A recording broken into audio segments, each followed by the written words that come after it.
আজকের মজার গল্পটি গোপাল ভাঁড়ের হরিহর হরিহর।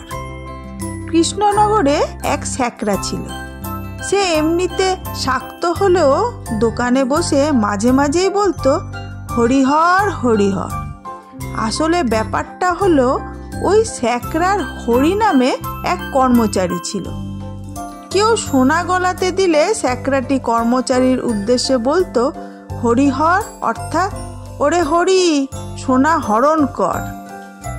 মেয়ের বিয়ের সময় গোপাল ওই দোকানে পুরনো গয়নার বদলে নতুন গয়না বানাতে দিয়েছিল। গয়না গলাবার সময় যেই স্যাকরা বলে উঠল হরিহর হরিহর, গোপাল অমনি বলে উঠল, কথাটা সম্পূর্ণ করুন স্যাকরা মশাই, বলুন হরিহর হরিহর, সোনা মেরে থলি ভর। গোপালের মুখে ওই কথা শোনার পর স্যাকরার মুখে আর একবারও হরিনাম শোনা গেল না। তখন স্যাকরা বেশ বুঝতে পারল যে সে যাতা লোকের পাল্লায় পড়েনি, এ বেটা ভারী ঘোরেল।